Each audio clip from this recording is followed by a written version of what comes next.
السلام علیکم ناظرین حضرت رافع بن عمیرہ الطئی رضی اللہ تعالیٰ عنہ فرماتے ہیں کہ واللہ ہم جبلہ کے ساتھ لڑائی میں حضرت عبد الرحمن بن ابو بکر صدیق رضی اللہ تعالیٰ عنہ کا استقبال ہے اور اس صفر سنی میں ان کا اس کے ساتھ دو پیچ ہے، خصوصاً جب کہ وہ بغیر کسی معین و مددگار کے پہلے 5 شخصوں سے لڑ چکے تھے۔ دیکھ دیکھ کر بہت زیادہ تعجب کر رہے تھے۔ لڑائی نازک صورت اختیار کرتی چلی جاتی تھی۔ آخر ایک دفعہ دونوں بہادروں کی تلواریں ساتھ ہی اٹھیں اور نہایت ضرب کے ساتھ دونوں جانبازوں پر پڑیں، مگر حضرت عبد الرحمن نے کسی قدر سبقت کی۔ آپ کی تلوار کی نوک کو اس نے ڈھال پر لیا، مگر یہ ڈھال کو کاٹتی ہوئی خط تک پہنچ گئی اور چونکہ یہ دہار پر رکھی ہوئی تھی اس لیے دوہری ہو گئی۔ جبلہ کو اس سے پورا زخم آیا جس سے خون بہنے لگا۔ ادھر جبلہ کی تلوار آپ کے اوپر پڑی جو ذرا کو کاٹتی ہوئی آپ رضی اللہ تعالیٰ عنہ کے شانے کو زخمی کر گئی۔ آپ نے اگرچہ تلوار کی ضرب کو محسوس کر لیا لیکن اس قرینے اور طریقے سے کھڑے رہے کہ گویا آپ کو کسی قسم کا صدمہ نہیں پہنچا۔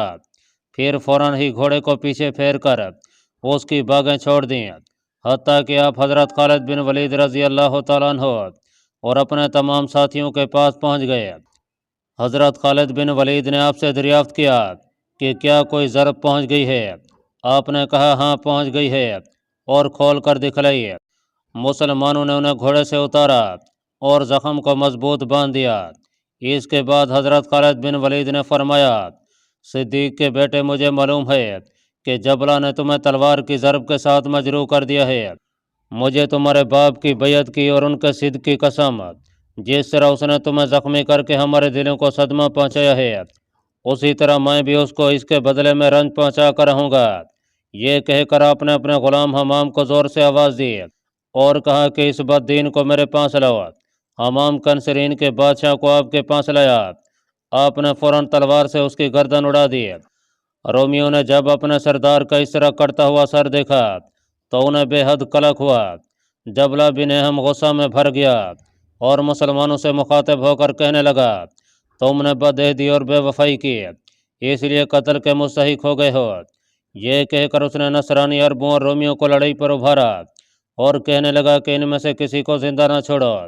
رومی سب سے آگے ہوئے، صلیب کو سامنے کیا اور حملے کے لیے تیار ہو گئے۔ حضرت خالد بن ولید رضی اللہ تعالیٰ عنہ نے یہ دیکھ کر حمام کو آواز دی اور فرمایا، تو حضرت عبد الرحمن رضی اللہ تعالیٰ عنہ کی حفاظت کرنا اور جو شخص ان پر حملہ کرے اس کے حملے کو روکتے رہنا۔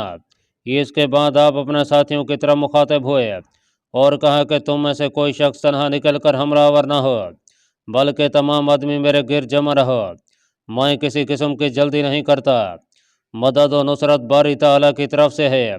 آپ کے فرمان کے بموجب تمام صحابہ کرام آپ کے گرد جمع ہو گئے۔ ان میں سے ہر شخص زندگی سے مایوس اور نا امید ہو چکا تھا۔ رومی اور نصرانی عربوں نے مل کر مسلمانوں پر حملہ کیا۔ مسلمان بھی نہایت ثابت قدمی سے مقابلہ میں ڈٹ گئے اور نہایت زور و شور کے ساتھ لڑائی شروع ہو گئی۔ حضرت ربیعہ بن عامر رضی اللہ تعالیٰ عنہ کہتے ہیں کہ خدا کی قسم جس وقت رومیوں کا ریلا ہماری طرف آتا تھا اور ان کی سواریوں کی کثرت سے ہم پر ازدحام ہو جاتا تھا تو حضرت خالد بن ولید رضی اللہ تعالیٰ عنہ خود اپنی تلوار کے زور سے اسے متفرق کر کے رکھ دیتے تھے۔ اسی طرح ہمارے اور ان کے درمیان معرکہ ہوتا رہا۔ ہمیں کوئی راستہ جان بچانے کا نظر نہیں آتا تھا، حتیٰ کہ ہمیں پیاس محسوس ہونے لگی اور گرمی اور پسینے کی شدت سے دم نکلنے لگا۔ حضرت رافع بن عمیرہ الطئی رضی اللہ تعالیٰ عنہ کہتے ہیں کہ میں نے جس وقت اس طرح عرصہیات کو تنگ دیکھا تو حضرت خالد بن ولید رضی اللہ تعالیٰ عنہ سے کہا کہ ابو سلیمان، معلوم ہوتا ہے کہ قضا سر پر منڈلا رہی ہے۔ آپ نے کہا، واللہ یا ابن عمیر بالکل سچ کہتے ہو، کیونکہ آج میں اپنے کلام مبارک کو جس سے آڑے وقت میں بڑی برکت ہوا کرتی تھی بھول آیا ہوں۔ ممکن ہے کہ اس امت کی قضا نے ہی اس کو فراموش کرایا ہو۔ لڑائی نے نازک صورت اختیار کی، صبر کا دامن ہاتھ سے چھوٹنے لگا، زندگی سے موت قریب دکھلائی دینے لگی، جام شہادت پینے کا وقت نزدیک آ گیا۔ لڑائی کے شعلے بھڑک بھڑک کر اٹھنے لگے تو تلواریں چمک چمک کر سروں پر پڑنے لگیں، سپاہی کٹ کٹ کر گر رہے تھے، مشرکین کی لاشوں سے زمین پٹ گئی۔ خدا کے چند نام لیوا کافروں کے نرگے میں اس طرح تھے جیسے ان کے ہاتھ میں قیدی شمشیریں بڑھ بڑھ کر اپنا کام کر رہی تھیں کہ اچانک ایک منادی نے ندا دی، بے ڈر ذلیل ہو گیا اور خوف کرنے والا مدد پا گیا، اے حاملان قرآن، تمہارا مقصد رحمان کی طرف سے تمہارے پاس آ گیا اور صلیب کے بندوں کے مقابلے میں تمہاری نصرت و اعانت کی گئی۔ اس وقت دل بلیوں اچھل رہے تھے، کلیجے منہ کو آ رہے تھے، تیغ براں چاروں طرف اپنا کام کر رہی تھی، ہر شخص اپنے مقابل کے مقابلے میں استقلال دکھا رہا تھا۔ مسلمان ہر طرف سے گھرے ہوئے تھے اور اگرچہ ان پر پیاس کی شدت تھی مگر ہر ایک نے اپنے حریف کو کتے کے ٹھیکرے میں پانی پلا رکھا تھا۔ ناظرین، حضرت اسحاق بن عبداللہ رضی اللہ تعالیٰ عنہ فرماتے ہیں کہ اجنادین وغیرہ کی ہر ایک لڑائی میں میں حضرت ابو عبیدہ بن جراح رضی اللہ تعالیٰ عنہ کے ساتھ رہا ہوں۔ کینسرین اور حلب کے میدانوں میں بھی آپ کے لشکر میں موجود تھا۔ میں نے جہاد میں ہر جگہ مدد و نصرت، غلبہ اور بہتری ہی دیکھی ہے۔ شیرز کے پڑاؤ میں ہم ایک روز پڑے ہوئے تھے، حضرت ابو عبیدہ بن جراح اپنے خیمے میں رونق افروز تھے کہ دفعتاً آپ مسلمانوں کو آواز دیتے ہوئے اپنے خیمے سے بہرے۔ آپ کی زبان پر یہ الفاظ جاری تھے، چلو اے مسلمانوں چلو، بہادران اسلام گھر گئے ہیں۔ مسلمان لبیک کہتے ہوئے ہر طرف سے آپ کی طرف دوڑے اور دریافت کرنے لگے کہ کیا ہوا۔ آپ نے کہا کہ میں ابھی سو رہا تھا کہ رسول اللہ صلی اللہ علیہ وسلم نے مجھے جھڑک کر جگایا اور سختی کے لہجہ میں فرمانے لگے، اے ابن جراح، کیا تم بزرگ قوم کی نصرت کیے بغیر پڑے سو رہے ہو؟ اٹھو اور خالد سے جا ملو، کیونکہ مردود قوم نے انہیں گھیر لیا ہے۔ انشاءاللہ مشیات عزی سے تم ان سے جا ملو۔ مسلمان یہ سنتے ہی اپنے ہتھیاروں کی طرف دوڑے، زرہیں پہنی، اسلحہ لگایا، بغیر زن کے گھوڑوں پر سوار ہو کر حضرت خالد بن ولید اور آپ کے ساتھیوں کی طرف جلدی جلدی دوڑنے لگے۔ حضرت ابو عبیدہ بن جراح گھوڑے پر سوار لشکر کے آگے آگے چلے جا رہے تھے کہ اچانک آپ کی نگاہ ایک سوار پر پڑی جو گھوڑا سر پیٹ دوڑائے تمام لشکر سے آگے آگے اڑا چلا جا رہا تھا۔ حضرت ابو عبیدہ بن جراح نے یہ دیکھ کر چند سواروں کو حکم دیا کہ گھوڑے بڑھا کر اس سوار سے جا ملیں، مگر چونکہ یہ سوار ہوا سے باتیں کرتا چلا جا رہا تھا اس لیے کوئی سوار اس تک نہ پہنچ سکا۔ جب تمام گھوڑے اس کا پیچھا دباتے دباتے ہانپنے لگے اور دم چھوڑ گئے تو حضرت ابو عبیدہ بن جراح نے سمجھا کہ یہ کوئی فرشتہ ہے جو اللہ تبارک و تعالی نے ہمارے لشکر کی رابری کے لیے بھیجا ہے۔ راوی کا بیان ہے کہ جب ہمارے گھوڑے اس کے پیچھے بھاگتے بھاگتے تھک گئے تو حضرت ابو عبیدہ بن جراح نے اس سوار کو آواز دی اور فرمایا کہ اے دوڑنے والے سوار اور اے بہادر اور جری شخص، ارحم الراحمین تجھ پر رحم فرمائے، ذرا آہستہ چل اور سبق روی کو کام میں لا۔ یہ سن کر وہ سوار کھڑا ہو گیا۔ آپ جس وقت اس کے پاس پہنچے تو دیکھنے سے معلوم ہوا کہ وہ سوار حضرت ام تمیم رضی اللہ تعالیٰ عنہ، حضرت خالد بن ولید کی زوجہ محترمہ ہیں۔ آپ نے انہیں پہچان کر ان سے فرمایا، تمہیں کیا ہوا؟ تم کیوں ہمارے آگے آگے دوڑی چلی جا رہی ہو؟ انہوں نے کہا کہ ایھا الامیر، میں نے جس وقت آپ کی آواز سنی کہ خالد دشمنوں کے نرغے میں پھنس گئے تو میں نے اپنے دل میں خیال کیا کہ ان کے پاس تو جناب محمد رسول اللہ صلی اللہ علیہ وسلم کے گیسوئے معتبر موجود ہیں، وہ کبھی بھی دشمنوں سے کسی طرح مغلوب ہونے والے نہیں ہیں۔ تو اچانک میری نگاہ جو اس خیال سے پھر کر آپ رضی اللہ تعالیٰ عنہ کے کلام مبارک پر پڑی جس میں وہ کاکل مشقیں موجود ہیں، تو میں فوراً سمجھ گئی کہ آپ آج اسے یہیں بھول گئے ہیں۔ میں اسے لے کر جیسا کہ آپ دیکھ رہے ہیں بعجلت تمام آپ کے پاس پہنچانا چاہتی ہوں۔ آپ نے فرمایا، ام تمیم، تمہارا یہ کام محض خشنود باری تعالیٰ کے لیے ہے، اللہ تبارک و تعالیٰ تمہیں اس کی جزائے خیر عنایت فرمائیں گے۔ حضرت ام تمیم رضی اللہ تعالیٰ عنہ کہتی ہیں کہ میں قبیلہ مزہج کی عورتوں کی جماعت کے ساتھ چل رہی تھی، ہمارے گھوڑے پرندوں کی طرح ہوا میں اڑ رہے تھے، حتیٰ کہ ہم ایک لڑائی کے میدان میں جہاں غبار اثر رہا تھا پہنچے، یہاں نیزوں کی نوکیں اور تلواروں کی دھاریں ہر طرف ستاروں کی طرح چمک رہی تھیں، مگر مسلمانوں کی کوئی آواز کان میں نہیں آتی تھی۔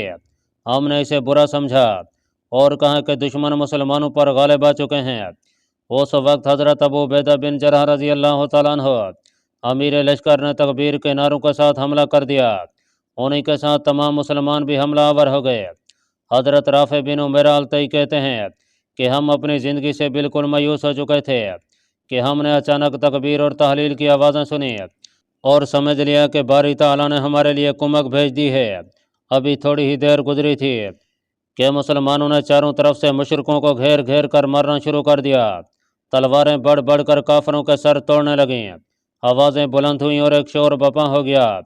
حضرت موسیٰ بن محارب یشکری رضی اللہ تعالیٰ عنہ کہتے ہیں کہ میں نے صلیب پرستوں کو دیکھا کہ انہوں نے دم دبا کے بھاگنا شروع کر دیا تھا، اور حضرت خالد بن ولید رضی اللہ تعالیٰ عنہ کو دیکھا کہ آپ اپنی ذہن پر نہایت ثابت قدمی کے ساتھ چاروں طرف نظریں دوڑا رہے تھے تاکہ معلوم کر سکیں کہ یہ آوازیں کس کی ہیں اور کہاں سے آ رہی ہیں۔ آپ یہ معلوم کرنے کی کوشش ہی کر رہے تھے کہ ایک سوار گرد و غبار سے نکل کر رومیوں کو چیرتا پھاڑتا ہماری طرف آتا دکھلائی دیا، حتیٰ کہ ان تمام رومیوں کو جو ہمارے گرد تھے مار مار کر ہمارے پاس سے میدان صاف کر دیا۔ حضرت خالد بن ولید فوراً اس کی طرف بڑھے اور دریافت کیا کہ اے بہادر اور شیر دل سوار تو کون ہے؟ اس نے کہا کہ ابا سلیمان، میں ہوں آپ کی زوجہ ام تمیم، میں جناب کا وہ کلام مبارک لے کر حاضر ہوئی ہوں جس سے آپ جناب باری تعالیٰ کی طرف توسل ڈھونڈتے اور جس کی وجہ سے درگاہ رب العزت سے مدد و نصرت طلب کیا کرتے ہیں، اور اللہ تبارک و تعالیٰ آپ کی دعاؤں کو قبول کرتے ہیں۔ اب آپ اسے لیجئے۔ حضرت ام تمیم رضی اللہ تعالیٰ عنہ کہتی ہیں کہ جس وقت میں نے آپ کو وہ کلام شریف دے دیا تو حضور پر نور جناب محمد رسول اللہ صلی اللہ علیہ وسلم کے گیسوئے مبارک سے ایک کونتی ہوئی بجلی کی طرح نور چمکنے لگا۔ رسول اللہ صلی اللہ علیہ وسلم کی زندگی کی قسم، حضرت خالد بن ولید نے اس ٹوپی کو اپنے سر پر ہی رکھا تھا کہ آپ نے ایک ہی حملے کے اندر دشمنوں کے دانت کھٹے کر دیے اور اگلی صفوں کو مار مار کر پچھلی صفوں سے جا ملایا۔ مسلمانوں نے بھی آپ کے ساتھ ایک نہایت جان توڑ حملہ کیا۔ ابھی تھوڑی ہی دیر گزری تھی کہ رومیوں نے پیٹ پھیر پھیر کر بھاگنا شروع کر دیا۔ زخمیوں اور قیدیوں کی قطاریں بند گئیں۔ اصحاب محمد صلی اللہ علیہ وسلم کے ہاتھ سے ان پر ہر طرف سے ہلاکت چھا گئی۔ سب سے پہلے بھاگنے والوں میں جبلہ بن اہم تھا اور اس کے پیچھے پیچھے نصرانی عرب۔ کہتے ہیں کہ جب علمبرداران توحید صلیب پرستوں کے تعاقب سے واپس آئے تو حضرت ابو عبیدہ بن جراح کے جھنڈے کے نیچے جمع ہوئے۔ حضرت خالد بن ولید نیز آپ کے تمام ساتھیوں نے مسلمانوں اور ابو عبیدہ بن جراح کو سلام کیا اور خدائے توانا و برتر کا شکریہ ادا کر کے کھڑے ہو گئے۔ حضرت ابو عبیدہ بن جراح نے حضرت خالد بن ولید کی طرف دیکھا تو آپ کا تمام بدن گلاب کا ایک پھول بنا ہوا تھا، یعنی خون آلود تھا۔ آپ نے ان سے مصافحہ کیا، فتح پر مبارکباد دی اور فرمایا یا ابا سلیمان، تم نے سوزش دل کو بجھا لیا اور اپنے مولا کریم کو راضی کر لیا۔ ناظرین، حضرت ابو عبیدہ بن جراح نے یہ دیکھ کر حضرت خالد بن ولید کو ہمس کا محاصرہ کرنے کے لیے فرمایا اور انہیں یہاں چھوڑ کر خود بالبک کی طرف متوجہ ہوئے۔ آپ جس وقت اس کے قریب پہنچے تو یہاں سوداگروں کا ایک بہت بڑا قافلہ جس کے پاس خچر نیز دوسرے چوپائے اور تجارتی مال تھا اور جو ساحل سے اتر کر بالبک جا رہا تھا نظر پڑا۔ آپ نے اسے دیکھ کر دریافت فرمایا کہ یہ کون لوگ اور کیسا مجمع ہے؟ لوگوں نے کہا کچھ معلوم نہیں کہ یہ کون لوگ ہیں۔ آپ نے فرمایا اس کی خبر لانی چاہیے۔ چند سوار فوراً اس طرف گئے اور یہ خبر لائی کہ یہ ایک رومیوں کا قافلہ ہے جو مال و متاع کے لیے جا رہا ہے۔ شداد بن عدی تنوخی رضی اللہ تعالیٰ عنہ کہتے ہیں کہ اس قافلے کے پاس زیادہ تر شکر تھی جس کو یہ سوداگر بالبک والوں کے لیے لائے تھے۔ یہ سن کر حضرت ابو عبیدہ بن جراح نے فرمایا کہ بالبک ہمارے لیے دار الحرب ہے، ہمارے ان کے مابین کوئی معاہدہ نہیں، اس لیے یہ مال غنیمت کا مال ہے جو باری تعالیٰ نے تمہارے واسطے بھیجا ہے، اسے ان سے لے لو۔ واقدی نے شداد بن عدی تنوخی سے روایت کی ہے کہ یہ سن کر ہم نے اس قافلے کو گھیر لیا۔ اس میں شکر قند پسے اور انجیروں کے 400 بورے تھے، وہ لے لیے اور اہل قافلہ کو گرفتار کر لیا۔ حضرت ابو عبیدہ بن جراح نے فرمایا کہ ان قافلے والوں کو قتل نہ کرو بلکہ فدیہ لے کر انہیں چھوڑ دو۔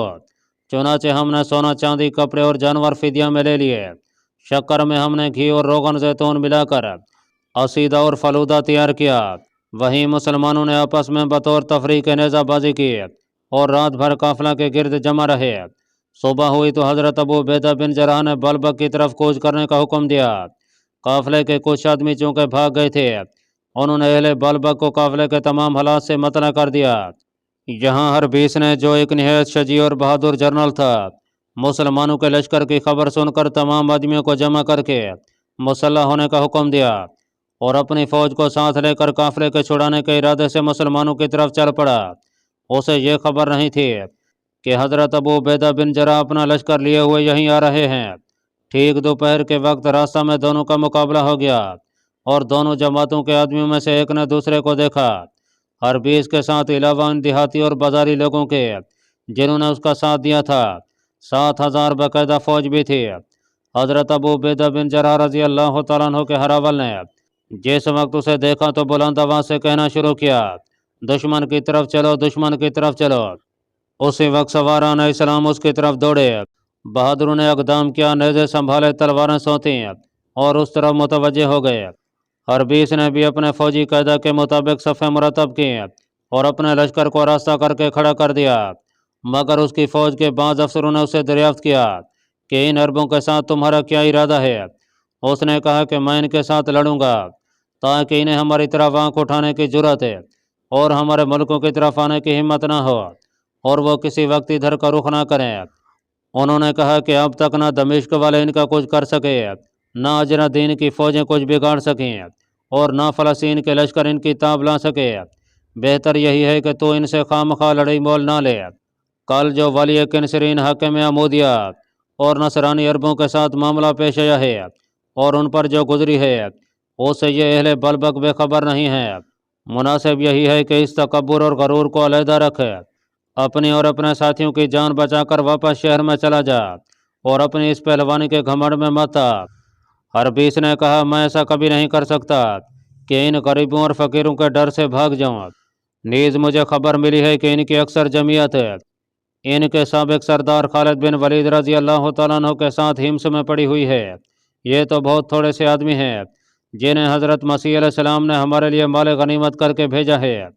سردار یہ سن کے کہنے لگا میں اس معاملے میں آپ کی کبھی مطابقت نہیں کر سکتا اور نہ اپنے ساتھیوں کو اس مکر و فریب میں مبتلا کر کے انہیں ضائع کرنا چاہتا ہوں۔ یہ کہہ کر وہ شہر کی طرف واپس ہو گیا۔ جس وقت اس نے اپنے گھوڑے کی باغ شہر کی طرف موڑی تو بہت سے آدمی اس کے ساتھ شہر کو لوٹ گئے۔ حربیس آمادہ جنگ ہوا اور لڑائی کے لیے مسلمانوں کی طرف بڑھنے لگا۔ یہ دیکھ کر حضرت ابو عبیدہ بن جراح نے بھی اپنی فوج کی صف بندی کی اور مسلمانوں کو مخاطب کر کے کہنے لگے لوگو خداوند تعالی ہمیشہ تم پر نظر عنایت رکھیں۔ سمجھ لو کہ اللہ تبارک و تعالی نے ہر جگہ تمہاری مدد و نصرت فرما کر تمہاری تائید کی ہے اور اس لیے تم نے اس قوم کے اکثر لشکروں کو شکست و ہزیمت دے کر پسپا کر دیا ہے۔ یہ شہر جو اس وقت تمہاری عماد گاہ بنا ہوا ہے ان شہروں کے درمیان میں واقع ہے جسے تم نے فتح کیا ہے۔ نیز اس شہر کے باشندے بنسبت دیگر شہروں کے زیادہ خوشحال اور تعداد و قوت میں بہت زیادہ ہیں۔ تم تکبر و غرور سے دور رہو اور اس بات کا خیال رکھو کہ کس بے دین سے لڑ رہے ہو۔ خدا کے دشمنوں سے دل کھول کر لڑو اور اللہ تبارک و تعالیٰ کے دین و اسلام کی مدد کرو تاکہ باری تعالیٰ تمہاری نصرت و اعانت فرمائے۔ یہ کہہ کر آپ نے ایک حلہ بول دیا اور آپ کے ساتھ تمام مسلمان بھی پل پڑے۔ حضرت عامر بن ربیعہ رضی اللہ تعالیٰ عنہ کہتے ہیں کہ رسول اللہ صلی اللہ علیہ وسلم کی زندگی کی قسم ہم نے گھوڑوں کو دوڑا کر حملہ کیا ہی تھا کہ رومی پہلے ہی حملے کی تاب نہ لا سکے، شہر کی طرف بھاگ پڑے۔ حربیس کو اکٹھے ہی 7 زخم ہے اور وہ اپنے ساتھیوں کو لے کر شہر پناہ کی طرف بھاگا۔ جس سردار نے اسے منع کیا تھا وہ ملا تو اس نے بطور تمسخر دریافت کیا کہ عربوں کی وہ غنیمت جو تو لوٹ لایا ہے کہاں ہے؟ اس نے کہا مسیح دجال تجھے غارت کریں، میرے ساتھ مذاق کرتا ہے، حالانکہ عربوں نے میرے آدمیوں کو مار ڈالا اور مجھے اتنے زخم آئے ہیں۔ اس نے کہا کیا میں نے تجھے پہلے منع نہیں کیا تھا کہ تو اپنی اور اپنے ساتھیوں کی جان کو برباد کر کے رہے گا؟ واقدی رحمۃ اللہ علیہ کہتے ہیں کہ حضرت ابو عبیدہ بن جراح رضی اللہ تعالیٰ عنہ بلبک کی طرف بڑھے۔ جس وقت آپ شہر کے قریب پہنچے تو شہر پناہ کا دروازہ بند پایا۔ لوگ دہشت زدہ تھے اور انہوں نے شہر کو مضبوط کر رکھا تھا، جس کی وجہ یہ تھی کہ رومی پسپا ہو کر جس وقت شہر کو الٹے تو اپنے تمام مویشیوں کو جمع کر کے شہر کا دروازہ بند کر لیا اور ٹڈی دل کی طرح شہر پناہ کی دیواروں پر چڑھ کر چاروں طرف پھیل گئے تھے۔